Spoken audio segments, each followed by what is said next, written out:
know, Havana is the most populated section of town. It's the smallest district also in Havana, 4.5 square kilometers. It is a very commercial town today. There's a lot of commerce and private business here.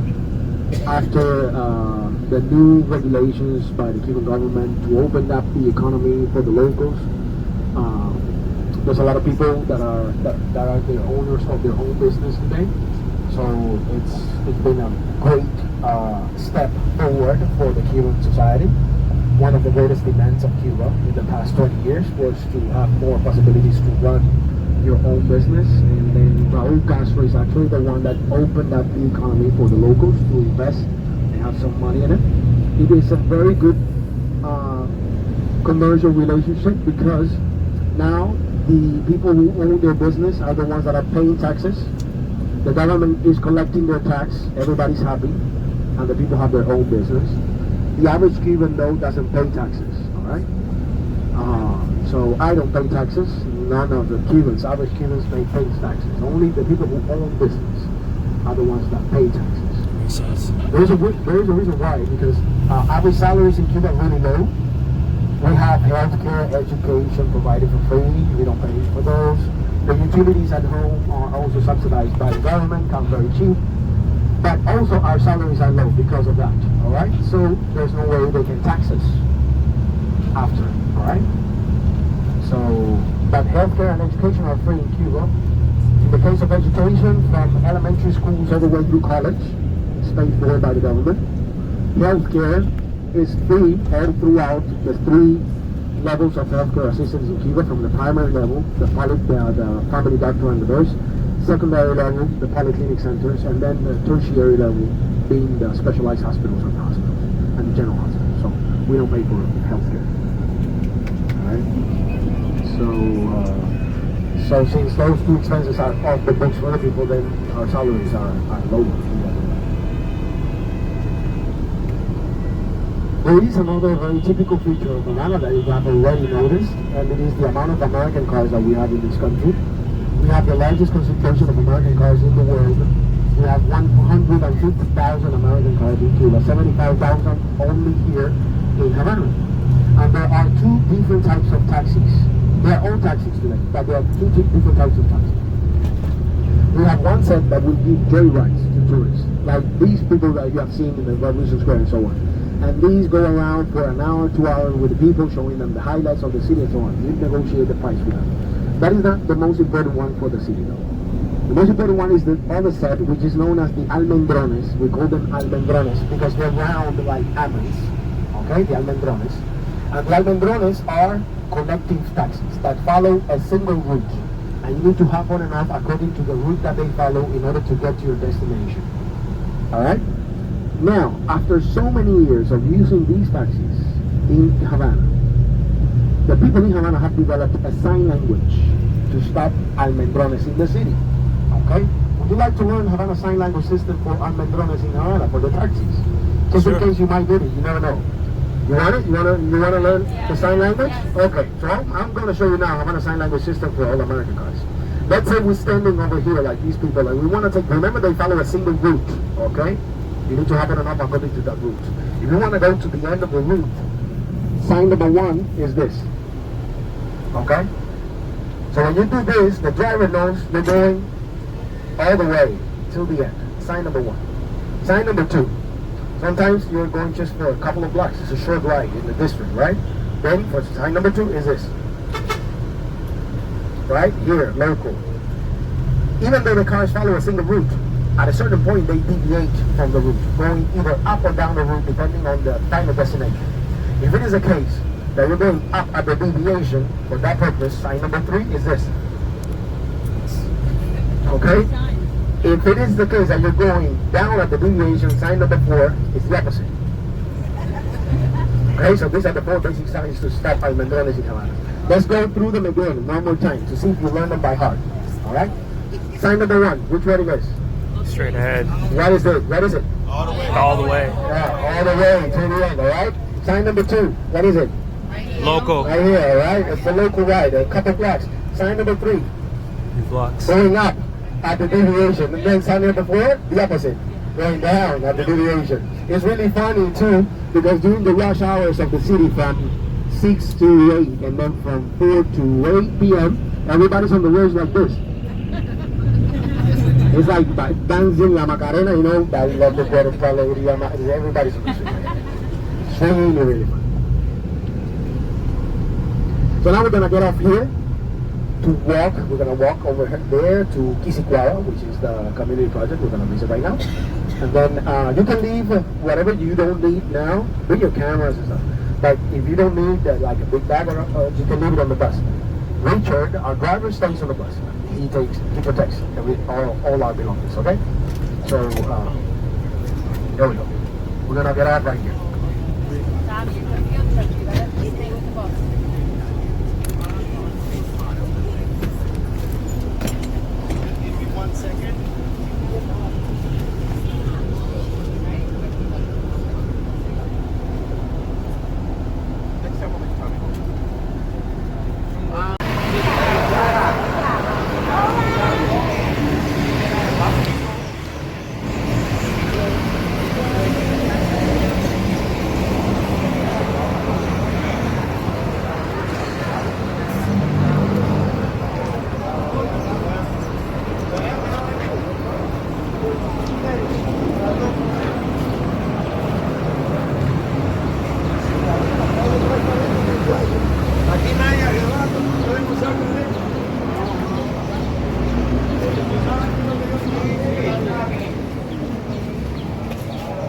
Huh.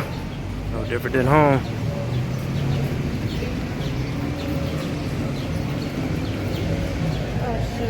Yeah, you better keep it moving. Look at this car.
Thank you.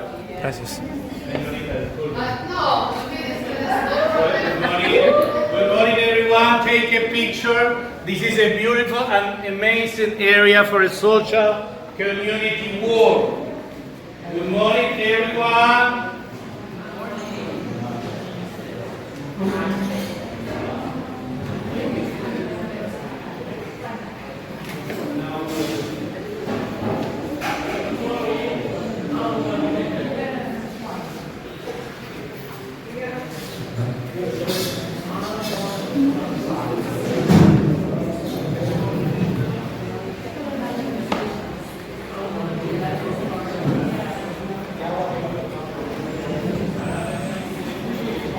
The Yoruba religions, okay, the trunk of religions known as Yoruba, which is divided into different branches of that religion in the country. One of the main branches is the Regla de Ocha. The Regla de Ocha, they worship the devils of the religion. The Regla de Ocha or the Palo Monte, okay? The Regla de Ocha, Palo Monte, they worship the dark arts in the religion, okay? Then in the Regla Gunga, they worship the saints, the deities, okay? So that's one branch. Then you have the secret society of the Abaguas. It was a mutual aid society for slaves, okay? And then you have the Arara Coast was another mutual aid society of slaves. So these are the different branches of the Yoruba religions in Cuba that manifest a little bit different than originally in Africa, because slaves had to adapt themselves to the new environment that they found in Cuba. You know, African-derived religions are very well known for the use of herbs. But the plants they had in Africa are not the plants that they had in Cuba. So they had to readapt their rituals to the new conditions that they found here in Cuba. Slaves were also forced to be baptized in Catholic churches.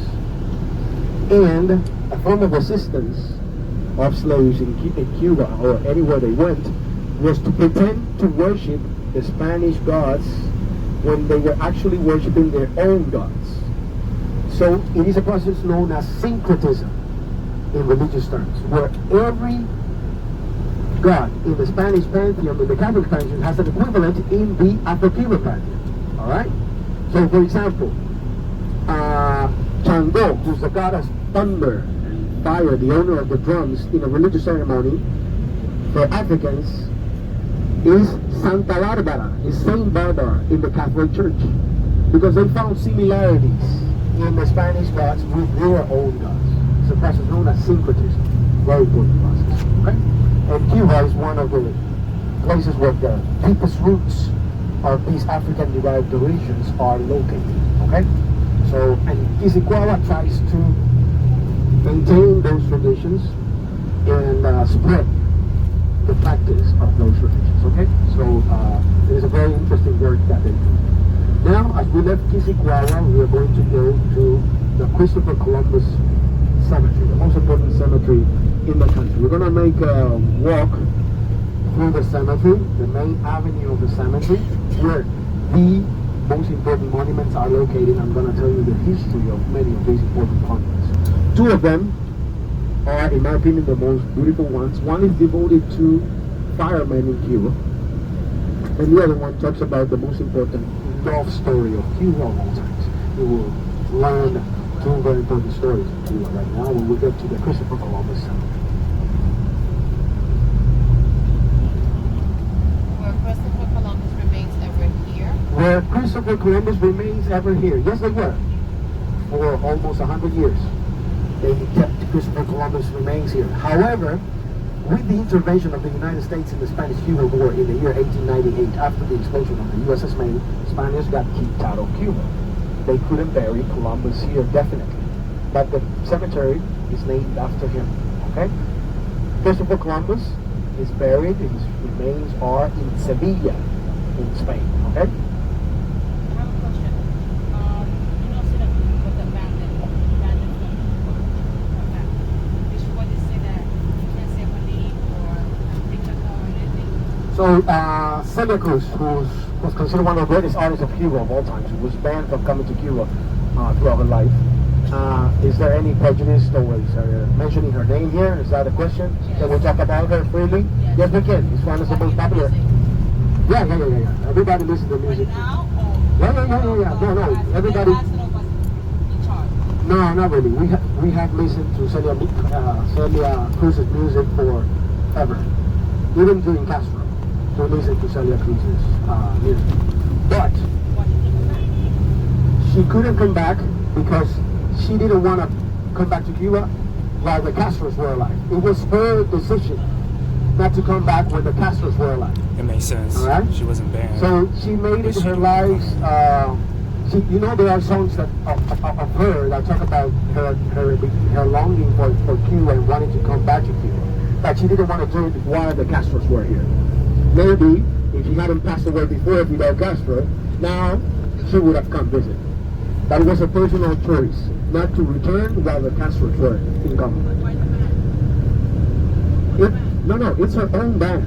She actually put her own ban in not coming to Cuba. Many artists of Cuba that left during the 1980s or 90s decided not to return while the Castros were here. But they were actually allowed to return. Like 8 years later, there was a ban for the first 8 years where these people who defected from Cuba left the country in certain conditions. But then after those 8 years, people could return. And many musicians did. For example, Isaac Delgado, El Médico de la Salsa, these musicians were left in the 90s or before, decided to return. And now today they play in Cuba, in nightclubs, they have concerts and so on. So, but the band was in place for only about 8 years, the first 8 years after they left. But many people went radical against the Castros and decided, no, I don't want to visit Cuba. Even though I'm dying to go, while the Castros are in government, I'm not going to go. And that's the case of Celia Cruz. At the end, she could have visited Cuba, but she decided not to. Okay? And it is unfortunate. She died outside of her beloved land of Cuba. There are very beautiful songs about her wanting to come back to Cuba. But, you know, Politics. but for the first period of about 8 years, they were actually banned from coming to Cuba. But you know, the politics changed. They realized that banning people who have different political views or perspectives from coming into the country and considered them traitors, or how they call them here, Busanos. Alright? They were known as Busanos. It was a mistake that they made. But it was a historical moment. Very, very difficult historical moment.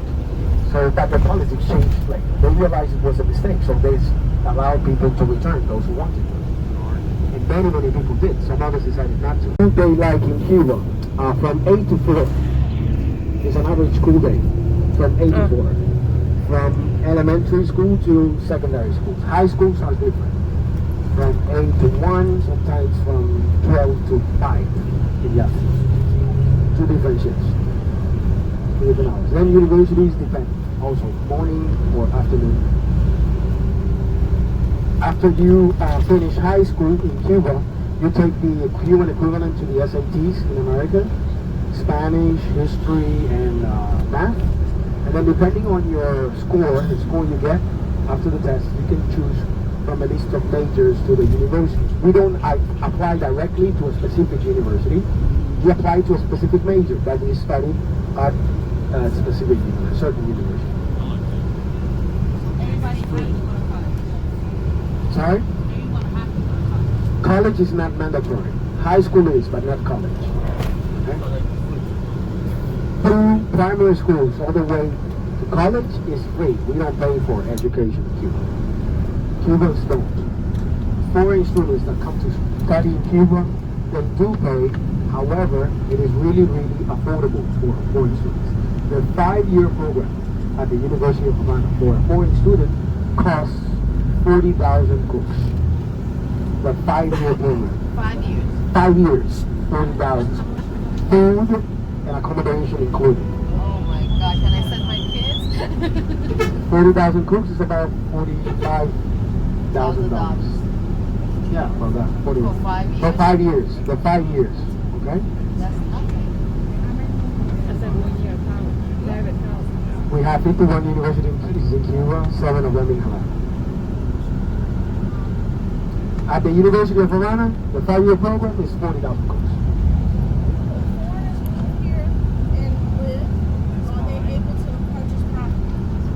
Are foreigners able to purchase property in Cuba? No, they're not. Not until today. But they do.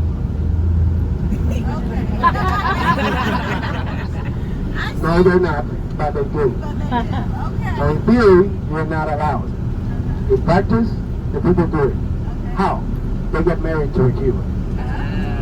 Or they find themselves a good partner, someone they trust to put money through that person.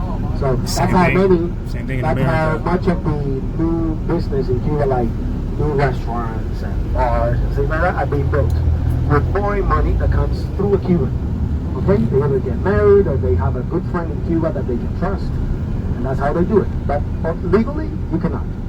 Foreigners are not allowed to. Now, in the case of joint ventures with a foreign company, they do give them land rights and a lease, or it's a 45-year lease with the Cuban government, and with land rights upon that lease. But the land belongs to the government. Okay? So there we have the cemetery, the entrance to the cemetery. On the top of the entrance, you see 3 sculptures. Those are the 3 theological virtues: truth, hope, and charity. All right, on the top of the entrance of the cemetery. It was a Catholic cemetery, okay? A Christopher Columbus cemetery. So we're going to get up once we get in, and then we are going to make a short walk in the main avenue to see some of the most important monuments in the cemetery. Considered one of the greatest cemeteries throughout the world because of the amount of architecture that we find here, the beautiful monuments that we have here, the mausoleums right here.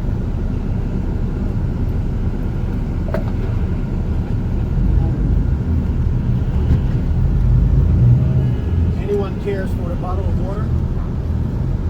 Water? Anybody? We have water here. Need one, just let me know.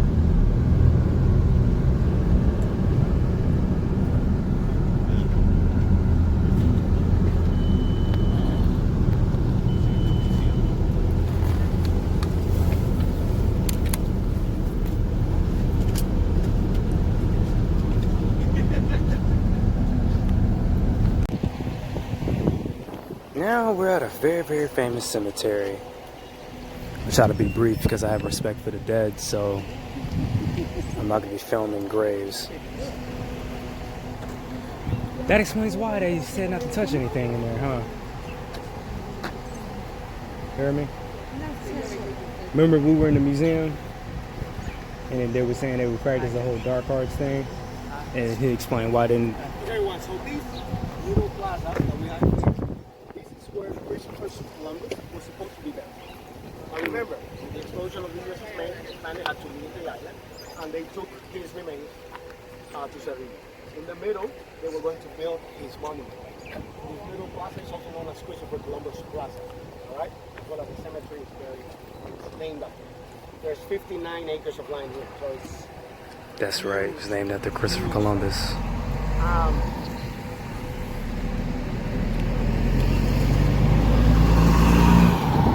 Remember what I told you about unfinished pillars? You see one over there? Yeah. Look, he's got someone young died, right? Look at the shrouds on top of the pillars. They also symbolize death, okay? The one pieta that we can see in the cemetery is right there. See? Right there. One of 9 pietas, the Michelangelo's pietas, right there.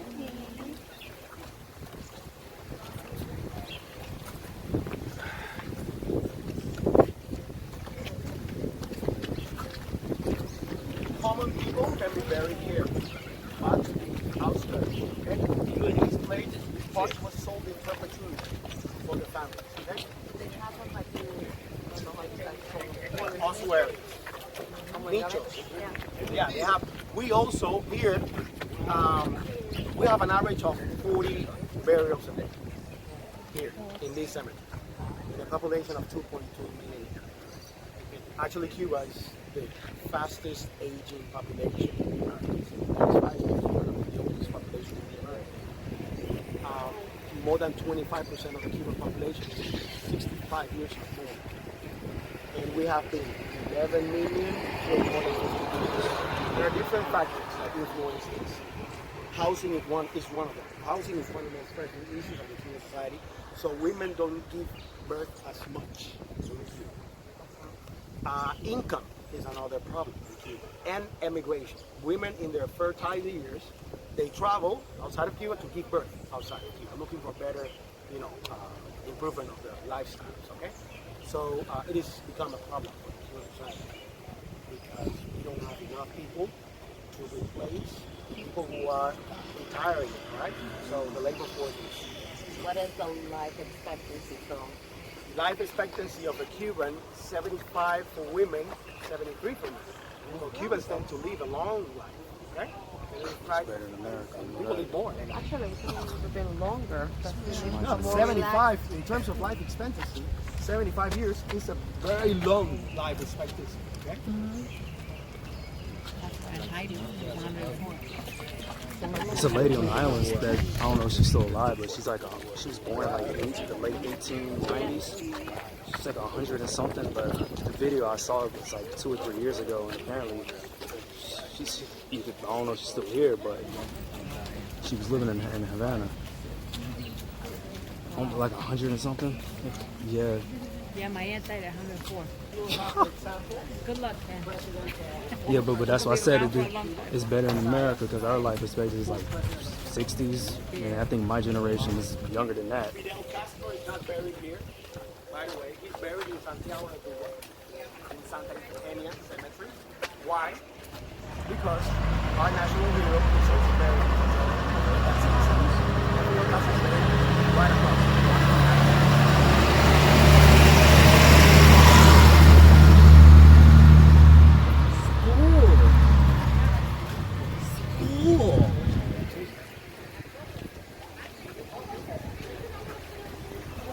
Céspedes. This was another important family. This is the family of the second most important hero of the national Manuel de Céspedes. What? ¡Qué buddy! Freed the slaves in 1868. His grandsons are buried right there. Right? Art Deco monuments from the 19th. But we came here for the two most important monuments. This one and this one. Okay? I'll give you the story behind it. This one. On that date, you see the date over there? May 17, 1898.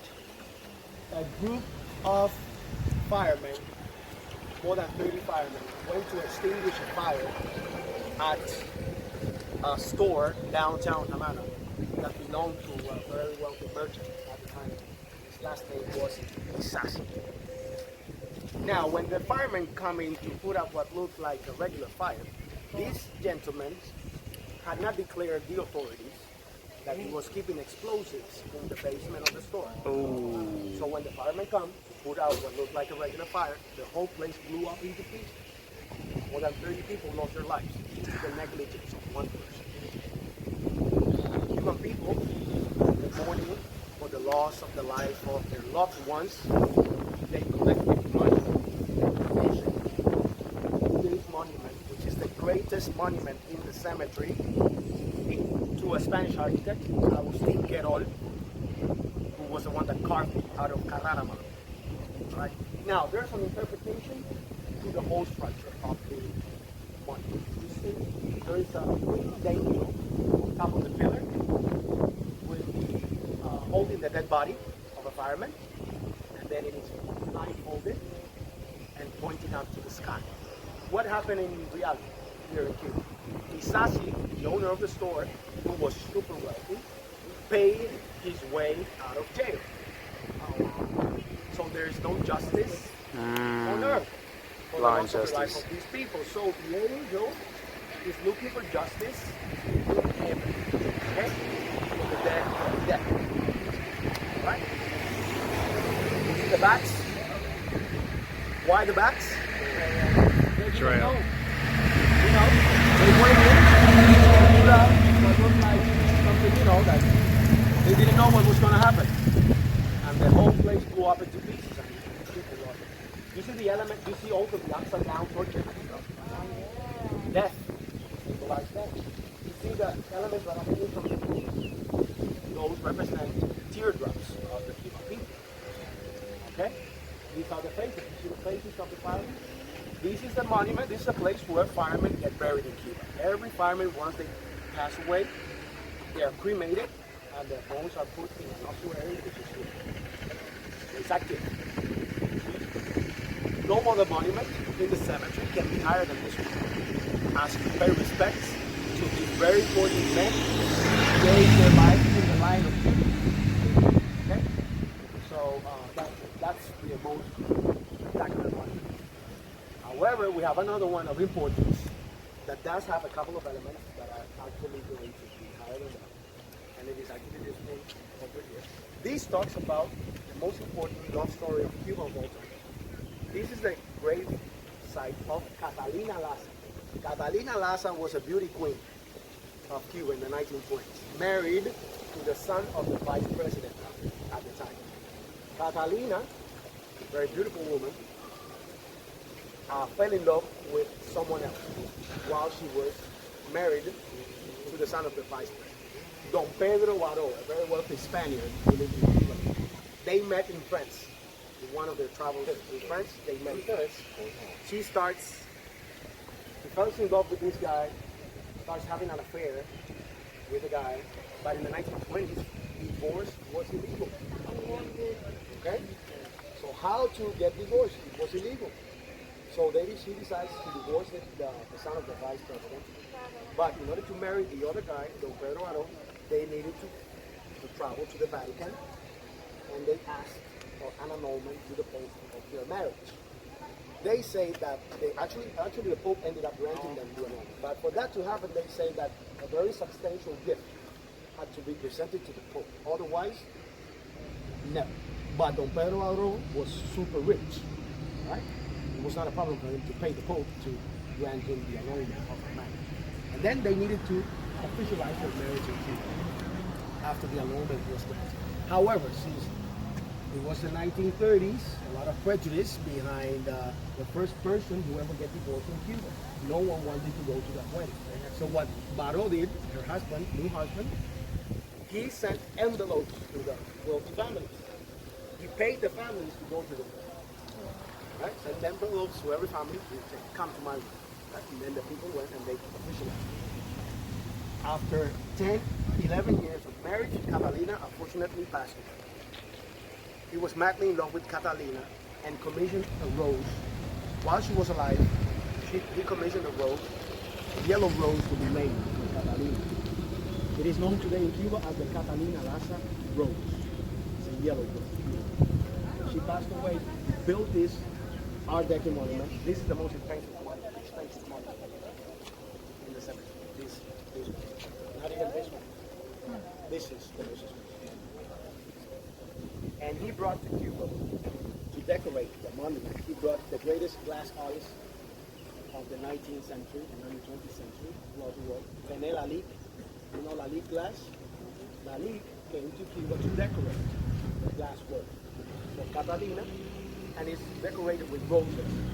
The rose that symbolizes their love. Okay? You see, if you look at closer to the edges of the entrance, you see the roses? That's the Catalina Plaza. Now, he knew that building this monument, this mausoleum here, across the monument for the body, was somehow competing to what he wanted. He wanted to be built a great monument. But by law, no other monument can be higher. But he actually came up with that idea. He built he planted 2 palm trees that would eventually outgrow the monument to the firemen. If you look at it, yeah. Right.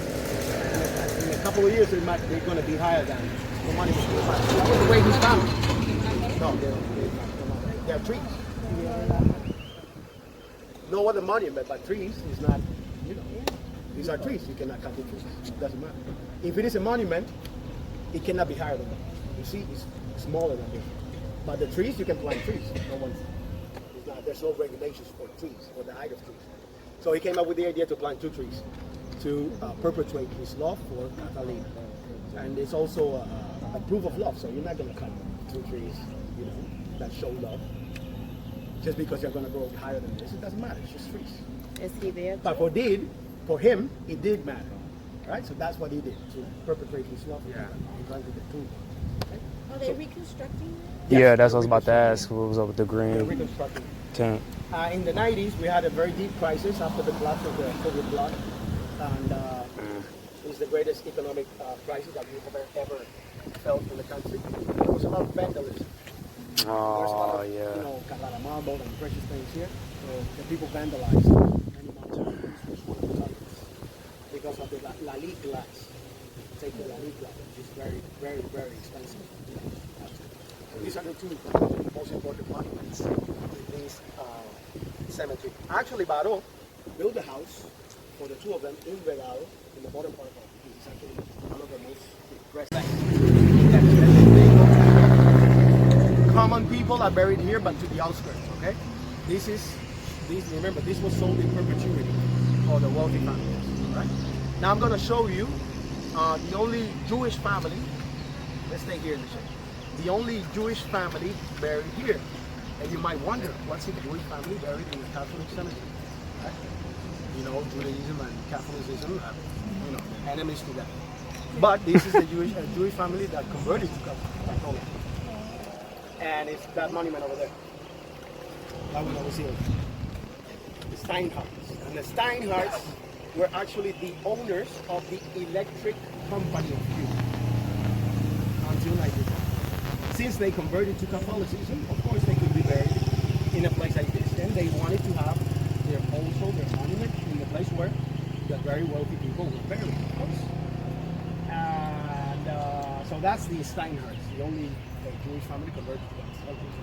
We have a Jewish population of 1,200 members today, 3 synagogues, and 2 cemeteries for the Jewish community. There are stones placed in the monument because Jewish people come to bury stones. You know why Jews place stones instead of flowers? Because flowers die. Stones last forever. So that's why they place stones instead of flowers. According to Jewish tradition. Okay? Now let's go to see La Milagrosa, the miracle maker. This is actually the most visited grave site in this cemetery. La Milagrosa, okay? The miracle maker.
Have what the people call the miracle maker. You see the flowers, fresh flowers? You see those little plaques over there? All those plaques are wishes that were granted by the miracle maker. Who is she, actually? Her name is Amalia Goiri, who died in 1901. Amalia Goiri was the daughter, 2 daughters, class family in the second half of the 19th century. And when it was time for her to get married, she had a boyfriend, but her boyfriend was poor at the time. In order to get married to Amalia, he had to come up with some sort of title, money. He joined the military. He became a military man and get married. However, she and her sister got married according to the same day, and there's a belief among the people that when 2 sisters get married on the same day is a sign of ill omen. Okay, 2 sisters get married on the same day. Actually, she died in 1901 while being pregnant with her baby. She suffered from preeclampsia and she died. Her husband was madly in love with her. He buried her in the grave with the baby on her feet, by her feet. Okay? So, and he came every single day for almost 40 years to come talk to his wife. For that he came in, he would sit on the, he would knock on it, he would knock on the grave 3 times to wake her up, to talk to her and his baby. Then he talked to her for hours. Then as he left, he would go around the monument, always looking at her to pay respect to her. And as he left, he always did facing her. He came out, going backwards. Okay? Always facing her. Praise the love of his life. It's actually the only monument here to have the face of a real person. portrait of her in the actual statue. About 15 years later, when they came to exhume the body, they found the baby was in her arms. So it was considered a miracle. The baby was found in her arms. And the people, since they saw it as a miracle of motherhood, and the women wanted to be pregnant and have a baby, came here to ask her to please give her the baby. So they came, did the same thing the husband did. I'm going to do it, and if you want to do it later.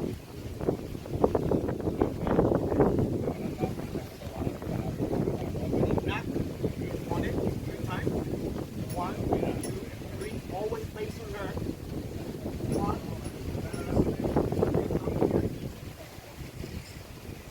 touch the baby or the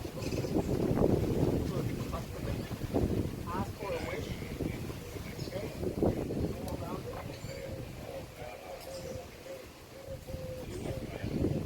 Walk like this. Always look at her. Touch the go out. Okay? So that's a tradition. You see, all those fresh flowers are by people who come every day to ask for wish to a man. It's known in Cuba as the miracle maker. All of those little plaques we did, if you want to read them later, are wishes that were granted. People that, okay? And this is the most visited grave in the whole cemetery, the Americas. So that's the story. So those who want to go for it, you're more than welcome. Okay? So remember, just do it the way you look at her, ask for the wish, and then go around. Right? He's not those.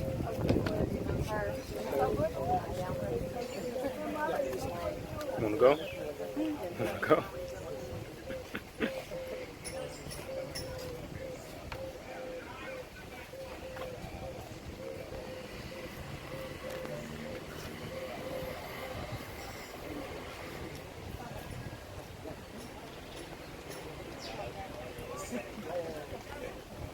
Father was one of we Catholics today. We believe in statues.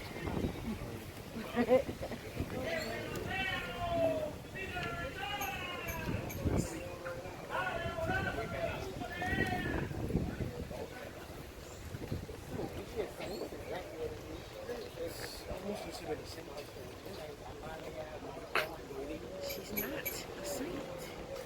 Well, In the Catholic you said almost. almost is not a saint.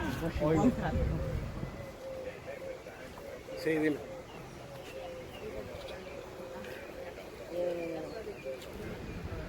Okay.